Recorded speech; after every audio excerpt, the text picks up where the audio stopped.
حضرات، دنیا میں ہر انسان کامیاب ہونا چاہتا ہے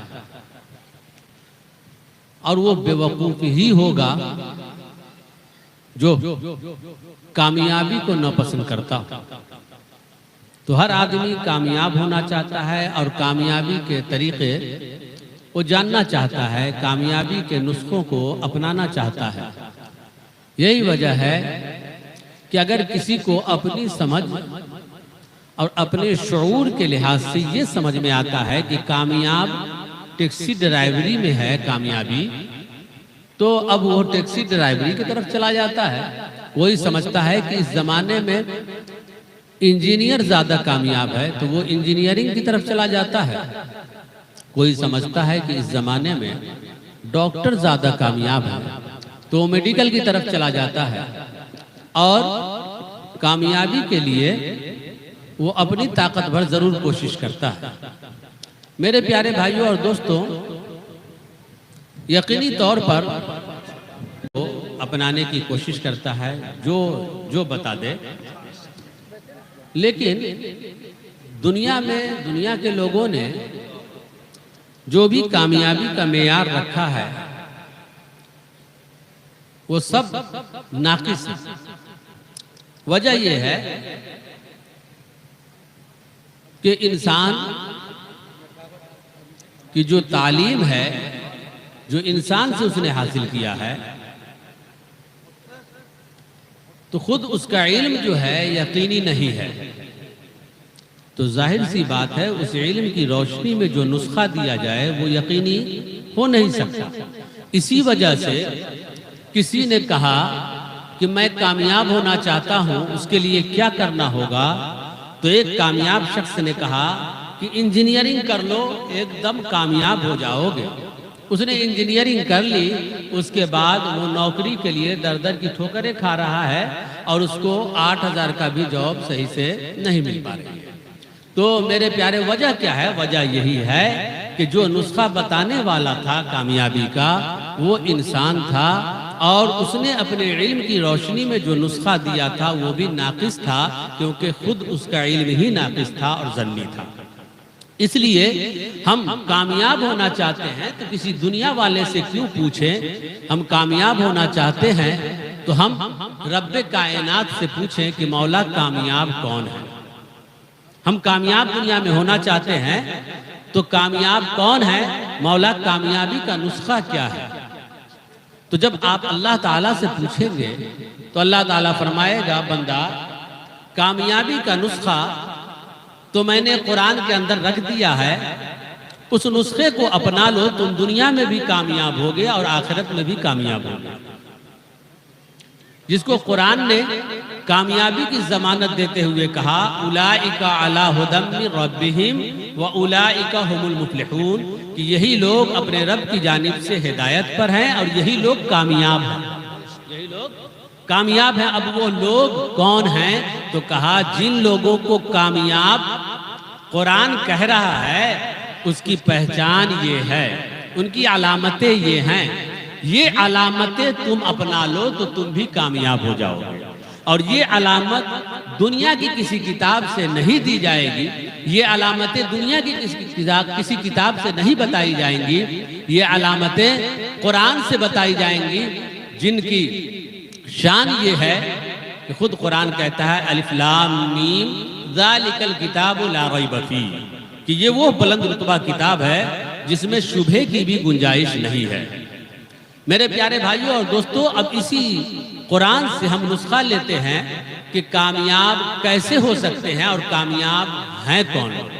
تو قرآن کہتا ہے کہ یہ بلند رتبہ کتاب ہے جس میں کوئی شبہ نہیں ہے، اس لیے اس سے جو نسخہ دیا جائے گا اس میں کہیں سے کوئی شک نہیں ہے، ہر حال میں اس نسخے کو اپنانے والا کامیاب ہوگا ہی۔ وہ کیا ہے؟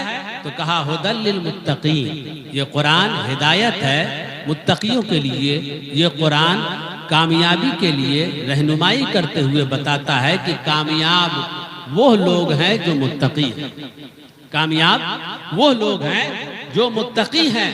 اب متقی ہیں کون؟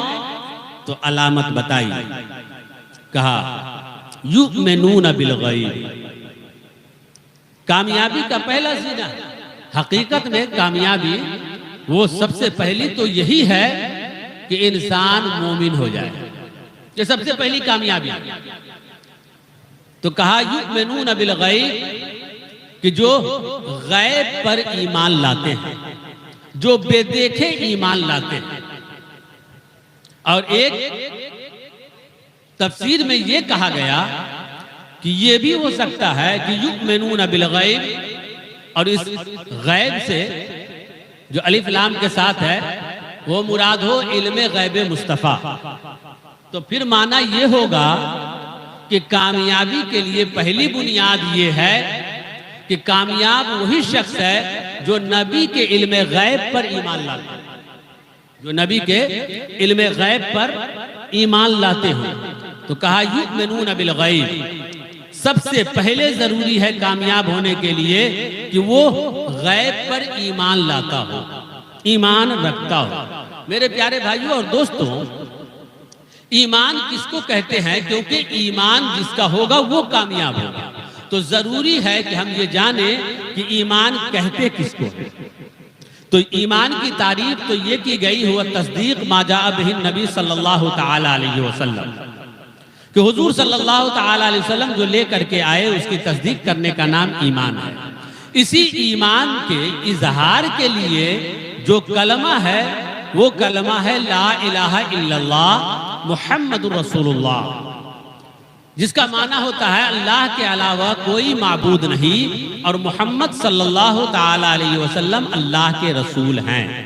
اب بندہ جو ایمان لایا اس کا اظہار اس نے اس لفظ سے کیا لا الہ الا اللہ، اللہ کے علاوہ کوئی معبود نہیں۔ میرے پیارے بھائیوں اور دوستوں، ذرا ہم اس بات پہ غور کریں کہ کیا کوئی بندہ یہ کہہ لے کہ لا الہ الا اللہ، اللہ کے علاوہ کوئی معبود نہیں، وہ کہتا ہو اور یہ دعویٰ کرتا ہو کہ ہم اللہ ہی پر ایمان رکھتے ہیں، اللہ ہی کو معبود جانتے ہیں، اللہ ہی کو خالق جانتے ہیں، اللہ ہی کو رازق جانتے ہیں، لیکن اس کے ساتھ وہ صرف یہ کہہ دے کہ اللہ ظالم ہے، معاذ اللہ، صد بار معاذ اللہ، تو بتائیں آپ کہ کیا اس نے لا الہ الا اللہ جو پڑھا تھا اس کو مان لیا ہے؟ کیا اس کو مان چکا ہے؟ جو اس نے کہا تھا کہ اللہ ہی معبود ہے، کیا اس نے اللہ کو معبود مان لیا ہے؟ کیا اس کو کہا جائے گا کہ وہ بندہ مومن ہے؟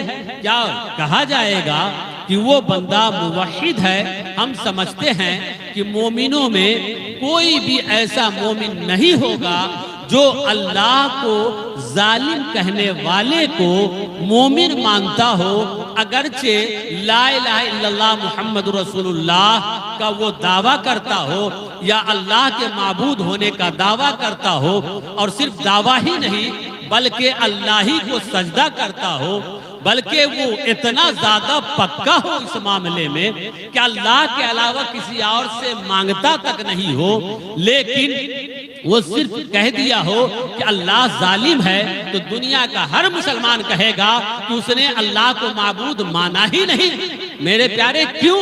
جبکہ وہ لا الہ الا اللہ کا معنی تو ہوتا اللہ کے علاوہ کوئی معبود نہیں، اور وہ کہہ بھی رہا ہے کہ ہم یہی مانتے ہیں کہ اللہ ہی معبود ہے، تو پھر کیوں نہیں مانا جائے گا؟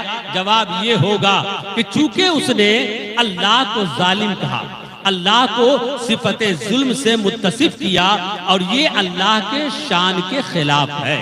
پتہ یہ چلا کہ ایک بندہ جو لا الہ الا اللہ کہہ لے، یعنی اللہ کو معبود مان لے، اس کے لیے ضروری یہ ہے کہ اللہ کو معبود مانے تو اس کے شایان شان مانے، یعنی اللہ کو معبود مانا ہے تو بندہ اللہ کے لیے وہ تمام چیزوں کو مانے جو اس کے شان کے لائق ہے، اور اللہ کے لیے اللہ سے ان چیزوں کو پاک جانے اور اللہ کو ان چیزوں سے پاک جانے جو اللہ کے شان کے خلاف ہے۔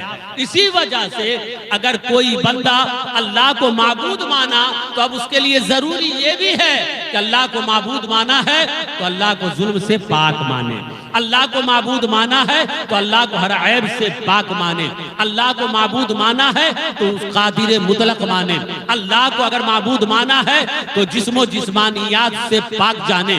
میرے پیارے بھائیوں اور دوستو، آپ سمجھنے کی کوشش کیجئے، میری گفتگو کا جو یہ حصہ ہے لا الہ الا اللہ کے حوالے سے، اس پر سب کا اتفاق ہے کہ ہاں بات تو صحیح ہے کہ واقعی کوئی اللہ کو ظالم مان لے تو وہ اللہ کو معبود ماننے والا نہیں کہلائے گا، اگرچہ لا الہ الا اللہ پڑھتا ہو، اگرچہ وہ سجدہ کرتا ہو، اگرچہ وہ اپنے گمان میں اللہ ہی کی عبادت کرتا ہو، کیونکہ اس نے اللہ کے شان میں ایک ایسا لفظ بول دیا ہے جو اللہ کے شان کے لائق نہیں ہے۔ میرے پیارے بھائیوں اور دوستو، یاد رکھیے، علماء سے آپ پوچھ لیجئے کہ آپ کے ایمان کے لیے ضروری ہے اللہ کو بھی ماننا اور رسول اللہ کو بھی ماننا۔ اسی وجہ سے آپ کے ایمان کے اظہار کا کلمہ صرف لا الہ الا اللہ نہیں ہے، بلکہ لا الہ الا اللہ کے ساتھ ساتھ محمد الرسول اللہ بھی ہے۔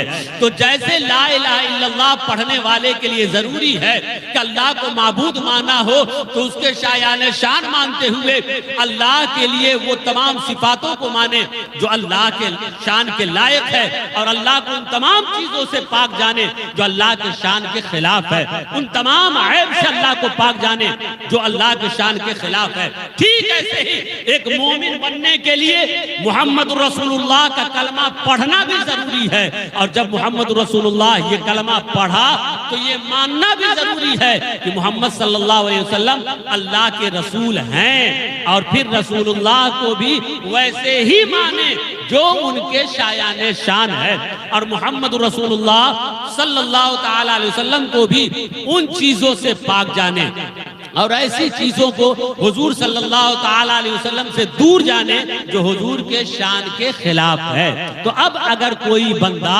محمد رسول اللہ کہتا ہو، لا الہ الا اللہ محمد رسول اللہ پڑھتا ہو، مگر حضور کے شان میں ایک ایسا لفظ بول دے جو حضور کے شان کے خلاف ہے، مثال کے طور پہ وہ یہ کہہ دے کہ نبی مر کر مٹی میں مل گئے، تو بتائیں کیا حضور کے شان کے لائق یہ بات ہے؟ نہیں، کیوں؟ حضور کی شان تو یہ ہے جس کے بارے میں میرے آقا نے خود فرمایا، ان اللہ حرم علی الارض ان تاکل اجساد الانبیاء فنبی اللہ حی یرزق فی قبری، کہ اللہ تعالیٰ نے تو زمین پر حرام قرار دیا کہ انبیاء کے جسموں کو کھائے، کیونکہ انبیاء وہ اپنی قبروں میں زندہ ہیں۔ تو اب نبی کی شان یہ ہوئی کہ موت کے بعد بھی وہ زندہ ہیں۔ ایسے ہی کوئی محمد رسول اللہ کہے اور حضور کے بعد بھی کسی اور نبی کو آنا وہ جائز مانے یا کسی اور نبی کے آنے کو وہ فرض کر لے، تو کیا اس نے نبی کو مانا؟ کہا نہیں مانا۔ کیوں؟ کہا اس لیے کہ حضور کی شان یہ ہے، ما کان محمد ابا احد من رجالکم ولکن رسول اللہ وخاتم النبیین، محمد صلی اللہ تعالی علیہ وسلم تم مردوں میں سے کسی کے باپ نہیں ہیں، لیکن وہ اللہ کے رسول اور آخری نبی ہیں۔ تو اب نبی کی شان ہے کہ وہ آخری نبی ہے، اگر کوئی ان کے علاوہ کسی اور کو ان کے بعد نبی کا آنا جائز جانے تو گویا کہ حضور کو ان کے شایان شان نہیں مانا۔ سمجھنے کی کوشش کیجئے کہ جیسے اللہ کو معبود مانتے ہوئے سجدہ کرے، نماز پڑھے، روزہ رکھے، اللہ ہی اللہ کرتا رہے، توحید کا نعرہ اور رٹ لگاتا رہے، اگر ایک مرتبہ صرف کہہ دیا اللہ ظالم ہے، دنیا کا کوئی مسلمان نہیں کہے گا کہ وہ اللہ کو ماننے والا ہے۔ ٹھیک ایسے ہی سمجھو، اگرچہ محمد رسول اللہ کوئی کہتا ہو، اگرچہ نبی پر درود و سلام پڑھتا ہو، اگرچہ دعویٰ کرتا ہو کہ ہم نبی کو مانتے ہیں، اگرچہ نبی کے نام پر اور نبی کی سنت کے نام پہ داڑھی رکھتا ہو، اگر ایک مرتبہ اس نے کہہ دیا کہ نبی کے بعد بھی، یعنی میرے آقا کے بعد بھی کوئی نبی آ سکتا ہے، تو اس نے نبی کو مانا ہی نہیں۔ ایسے ہی کوئی یہ کہہ دیتا ہے کہ نبی مر کر مٹی میں مل گئے، تو گویا کہ اس نے محمد صلی اللہ علیہ وسلم کو اللہ کا رسول مانا ہی نہیں۔ تو ایک ایمان والے کے لیے ضروری ہوا کہ وہ اللہ کو بھی مانے جو اس کے شان کے لائق ہے، ایسے ہی رسول اللہ کو مانے جو ان کے شان کے لائق ہے۔ اب یہ ہے پہلا زینہ، اسی میں بہت سے لوگ ناکام ہو چکے ہیں، بہت سے لوگ فیل ہو چکے ہیں، تو وہ اپنے گمان میں ایسی ایسا خبیث خیال رکھ کے اللہ کے بارے میں یا رسول اللہ کے بارے میں، وہ آنے والی جو علامتیں ہیں، نماز ہو، روزہ ہو، یا پھر رزق کو خرچ کرنا ہو، یہ سب کا دعویٰ وہ کریں، وہ اپنے گمان میں کامیاب ہو سکتے ہیں، قرآن کی زبان میں وہ کامیاب۔ تو اس لیے پہلی بنیاد ہے کامیابی کی کہ ایمان ٹھیک ہو۔ جب ایمان لا چکا بندہ، اللہ کو مان چکا جو اس کے شایان شان ہے، اور رسول اللہ کو مان چکا جو ان کے شایان شان ہے، تو اب دوسری علامت بتائی، کہا وَيُقِيمُونَ الصَّلَاةَ۔ کامیابی کے لیے دوسری علامت کیا ہے؟ کامیاب آدمی کی پہچان وَيُقِيمُونَ الصَّلَاةَ، نماز قائم کرتے ہیں۔ کامیاب آدمی کو دیکھنا ہو تو پہچان دیکھ لو، نمبر 1 سچا پکا مومن ہو، ایمان میں کسی طرح سے کوئی کھوٹ نہ ہو، اور مومن ہو گیا ہو تو نماز پڑھتا ہو، نماز پڑھتا ہو۔ اب وہ شخص کہ جو مومن ہونے کا دعویٰ کرے، اپنا صحیح عقیدہ وہ ظاہر کرے، لیکن نماز کے حوالے سے یہ کہے کہ نماز، ارے تو وہ تو دل سے پڑھنے کی چیز ہے، اور وہ ہم لوگ دل سے پڑھ لیتے ہیں۔ رہی بات یہ جسم کے ساتھ یعنی جوارے سے پڑھنا، تو یہ کوئی ضروری نہیں ہے۔ اگر ایسا شخص ملے تو سمجھ جائیے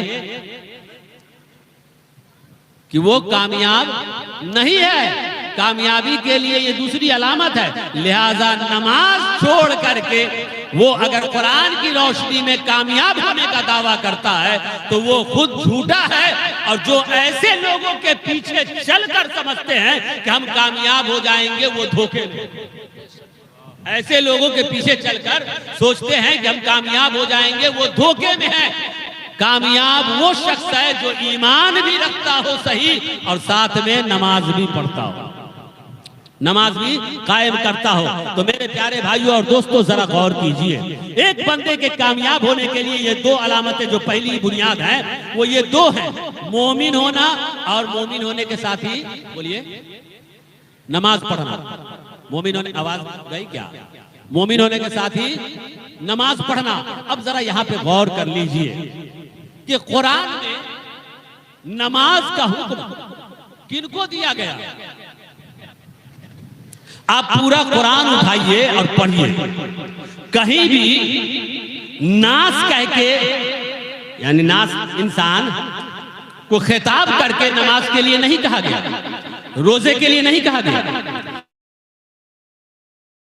حج کے لیے نہیں کہا گیا، زکوٰۃ دینے کے لیے نہیں کہا گیا۔ جہاں بھی نماز کا حکم دیا گیا ہے وہ مومنوں سے کہا گیا ہے، جہاں بھی کہا گیا ہے وہ مومنوں سے کہا گیا ہے۔ مومنوں تم نماز پڑھو، مومنوں تم روزہ رکھو، مومنوں تم زکوٰۃ دو، مومنوں تم حج کرو۔ جانتے ہیں آپ کیوں؟ اس لیے کہ ایمان نہ ہو تو نماز پڑھنے سے فائدہ نہیں ہے، ایمان نہ ہو تو روزہ رکھنے سے فائدہ نہیں ہے۔ اس لیے ان سے کہا ہی نہیں گیا، جو ایسے ایمان والے نہ ہوں ان سے قرآن کہتا ہے آمنو، ایمان لاؤ، اور جو ایمان لا چکے ہیں ان سے قرآن کہتا ہے اقیموا الصلاۃ، نماز قائم کرو۔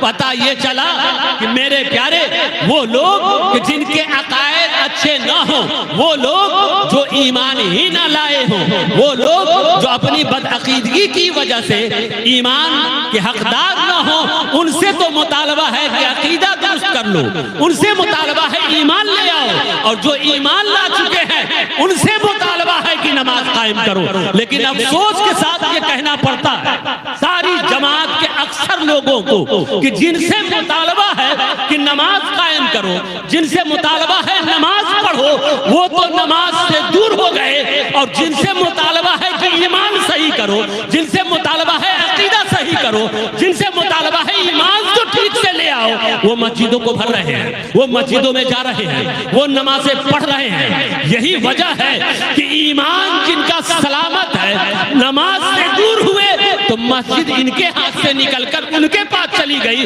جن کو ایمان لانا تھا نماز ابھی پڑھنا نہیں تھا۔ افسوس کہ ہم سے کہا گیا تھا نماز تم قائم کرو، اگر ایمان کے ساتھ نماز ہم قائم کرتے تو ہندوستان میں 100 میں سے 99 مسجدیں ہمارے قبضے میں ہوتی، 100 میں سے 99 مسجد کے امام ہم ہوتے۔ آخر کیا وجہ مسجدوں سے ہم خالی، جلسے ہمارے یہاں ہوتے ہیں، مسجدوں سے ہم دور۔ آپ جائیے آبادی میں، اس آبادی کے لوگ اچھے ہیں، اچھے عقیدے کے ہیں، لیکن مسجد ہم سے خالی۔ وجہ کیا ہے؟ کہا وجہ یہی ہے کہ مسجد تو ہمارے سنی مسلمان بہت کم جاتے ہیں، بات خراب لگ سکتی ہے، بہت کم جاتے ہیں، نتیجہ یہ نکلتا ہے کہ جو جاتے ہیں وہی تو امام صاحب سے کچھ کہیں گے، کچھ پوچھیں گے۔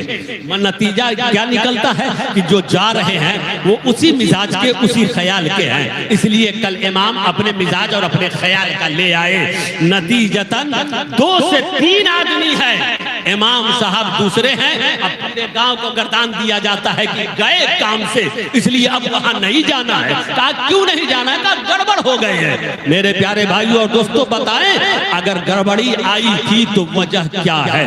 مسجد پہ اگر کوئی دوسرا گیا تو وجہ کیا ہے؟ یہ تو عام قاعدہ کلیہ، بلکہ قاعدہ کلیہ ہے کہ خالی جگہیں کبھی خالی نہیں رہتی ہیں، ہر حال میں خالی جگہ بھر جاتی ہے۔ یہی وجہ ہے کہ حکما کہتے ہیں کہ بوتل اگر خالی ہو تو اس کو خالی مت سمجھو، یا تو بوتل میں پانی ہوگا، یا تو پھر بوتل میں دودھ ہوگا، یا تو بوتل میں کوئی لیکوڈ کوئی چیز ہوگی۔ اگر کچھ نہیں ہے تو پڑھے لکھے لوگوں سے، سائنس جو پڑھے ہوئے ہیں وہ بتا سکتے ہیں کہ اس میں کوئی چیز نہ ہو تو ہر حال میں ہوا ہو، کیونکہ خلا محال ہے۔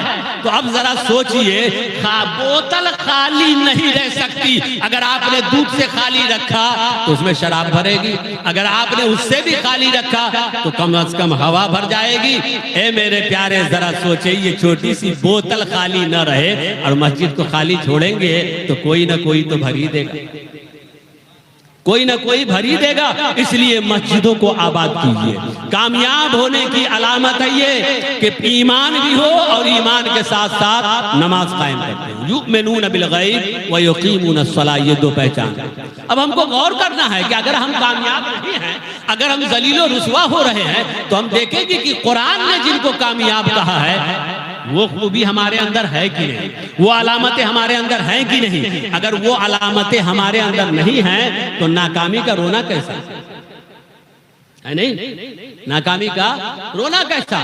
اس لیے کوشش کریں کہ ان علامتوں کو اپنائیں۔ تو کہا 2 علامت، ایمان اور دوسرا بولیے نماز۔ اس لیے نماز کی پابندی ہر حال میں کیجیے، نماز کی پابندی ہر حال میں لازمی طور پہ کیجیے۔ اور تیسری علامت کہا وَمِمَّا رَزَقْنَاهُمْ يُنْفِقُونَ، کہ اللہ کے دیے ہوئے رزق سے خرچ کرتے ہیں، اللہ کے دیے ہوئے رزق سے خرچ کرتے ہوں۔ اب اللہ تعالیٰ نے جس کو دولت دیا ہے اس کے لیے دولت رزق ہے، اور اللہ تعالیٰ نے جس کو علم دیا ہے اس کے لیے علم رزق ہے۔ علم بھی رزق ہے، سمجھ رہے ہیں نا؟ ہاں، علم بھی رزق ہے۔ تو اب تیسری علامت کامیاب ہونے کے لیے کہ اللہ نے دیا ہے تو وہ اللہ کے راہ میں خرچ بھی ہو، خرچ بھی کریں۔ اس لیے اللہ کا دیا ہوا رزق مال کی صورت میں ہو تو اللہ کی راہ میں خرچ ضرور کیا کیجئے، صدقہ اور خیرات کیا کیجئے، زکوٰۃ دیا کیجئے۔ اور جن کو اللہ تعالیٰ نے دولت تو نہیں دیا مگر علم دیا ہے تو ان کے لیے بھی لازم و ضروری ہے کہ وہ علم کو خرچ کریں۔ اللہ نے علم سے نوازا ہے تو وہ علم کو خرچ کریں اور اپنی قوم کو علم سے آراستہ کرنے کی اپنی طاقت بھر کوشش کریں۔ اگر وہ ایسا نہیں کرتے ہیں اور علم کا بہت بڑا تمغہ لیے ہوئے ہیں اور دستار علم و فضل بھی لے کر کے آئے ہیں، تب بھی وہ کامیاب نہیں ہے، کیونکہ کامیاب ہونے کے لیے ضروری ہے کہ اللہ نے اگر علم جیسا رزق آپ کو دیا ہے تو اس کو خرچ کیجئے، یعنی دوسروں میں بانٹیے اور تقسیم کیجئے۔ اب وہ حضرات بھی سوچیں اور غور کریں کہ اللہ، ہم کہیں جاتے ہیں مسجد میں امامت ہم کر رہے ہیں، قوم نے رکھ لیا، اب مجبوری میں رہیں یا جیسے رہیں، 5000 پہ رہیں یا 10,000 پر رہیں، رہنے کو تو ہم رہ گئے، اب 24 گھنٹہ تو ہم کو رہنا ہی پڑتا ہے۔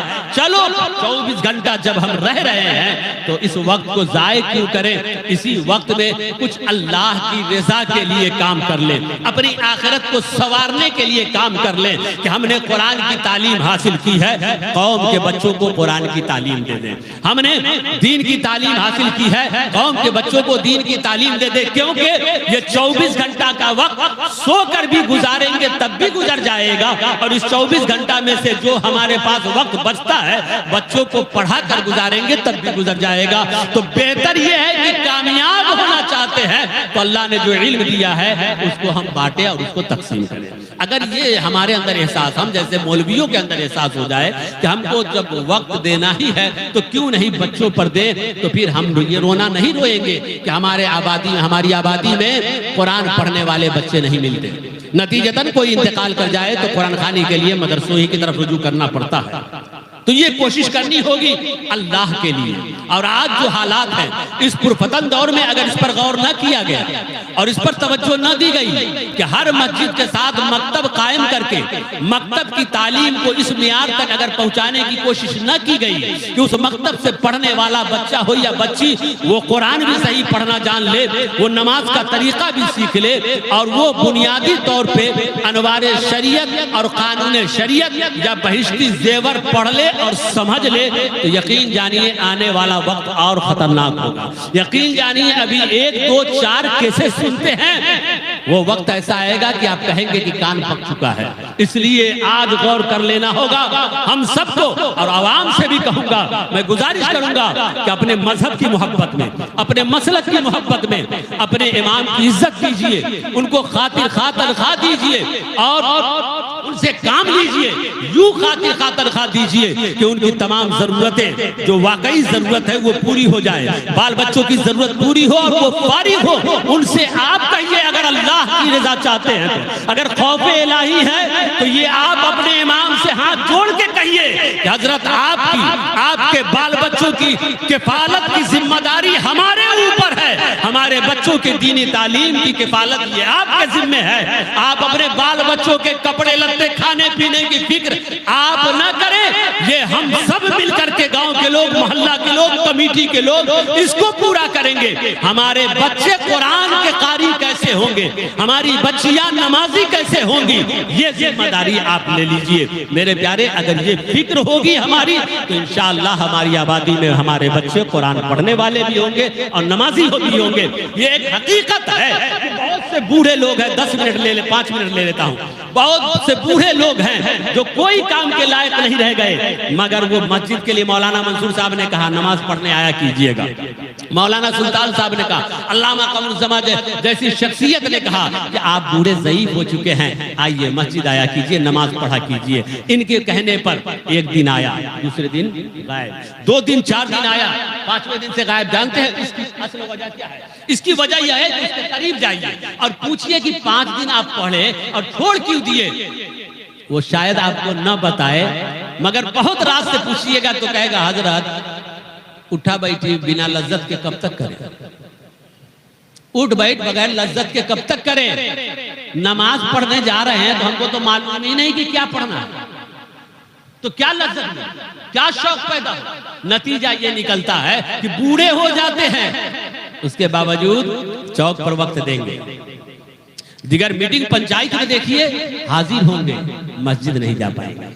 وجہ یہی ہے کہ چونکہ نماز پڑھنا نہیں جانتے ہیں, 2-4 روز کسی کے کہنے سے اگر گئے بھی تو ان کو خود اندر سے احساس ہوتا ہے کہ ہم کو تو کوئی فائدہ سمجھ میں نہیں آتا ہے, کیونکہ ہم جان رہے ہیں کہ کچھ پڑھتے نہیں. تو میرے پیارے بھائیوں اور دوستوں, یہ کمی جو ہوتی ہے, اگر ہم اپنے بچوں کو, جو پیڑھی ہے, ان کو قرآن پڑھنا اور نماز پڑھنے کا طریقہ سکھا دیں گے تو آج بھی پڑھیں گے, اور اگر کہیں غلطی سے دور ہوئے تو بعد میں انشاءاللہ وہ مسجد کی راہ پکڑ لیں گے. تو کوشش کرنی ہوگی ہمیں بھی کہ اللہ نے جو ہمیں علم کی دولت سے نوازا ہے ہم عام کریں, اسے پھیلائیں. کہا وَمِمَّا رَزَقْنَاهُمْ يُنْفِقُونَ وَالَّذِينَ يُؤْمِنُونَ بِمَا أُنزِلَ إِلَيْكَ. تو بہرحال میرے پیارے, جب بندہ اس طرح کا ہوتا ہے کہ ایمان پختہ ہو, نماز کی بھی پابندی کرتا ہو, اللہ کے دیے ہوئے سے خرچ کرتا ہو جو بھی رزق دیا ہے, تب جا کر کے اس کو آخرت کا ایقان حاصل ہوگا. یہ کیا خوب قرآن کی ترتیب دیکھیے. آخرت کے بارے میں ہم کہتے ہیں کہ ہم مانتے ہیں, ہمارا ایمان ہے, ایمان اور چیز ہے, ایقان اور چیز ہے. ایمان ہے، اس میں کوئی شبہ نہیں۔ اگر یقین ہو جائے، مثال کے طور پہ لے لیجئے کہ ہم کو اب یقین ہو جائے کہ یہاں پر بھیڑا دیا گیا ہے، جانے والے ہیں، تو توبہ پھٹ پھٹ کریں گے۔ اگر یہ یقین ہو جائے آخرت کا ہمیں کہ اللہ کی بارگاہ میں ہم کو حاضر ہونا ہے، حساب دینا ہے، تو پھر گناہوں سے توبہ فوراً کریں گے۔ تو بندہ جب اس شان کا ہوتا ہے تب جا کر کے اس کو آخرت کا ایقان حاصل ہوتا ہے، اور جب اس شان کا ہو تو قرآن کہتا ہے دنیا والے جو کہیں تمہارا رب کہتا ہے اولئک علی ھدی من ربہم واولئک ھم المفلحون، یہی وہ لوگ ہیں جو اپنے رب کی جانب سے ہدایت پر ہیں، اور یہی لوگ کامیاب ہیں۔ اللہ تعالی ہمارے ان چند کلمات کو قبول فرمائے، آمین ثم آمین، بجاہ سید المرسلین وآخر دعوانا الحمدللہ رب العالمین، استغفر اللہ ربی من کل ذنب واتوب الیہ، لا الہ الا اللہ محمد رسول اللہ صلی اللہ تعالی علیہ وسلم۔ السلام علیکم ورحمۃ اللہ۔ تبارکی network YouTube channel subscribe کریں اور بیل آئیکن پر آل نوٹیفیکیشن پر دبائیں۔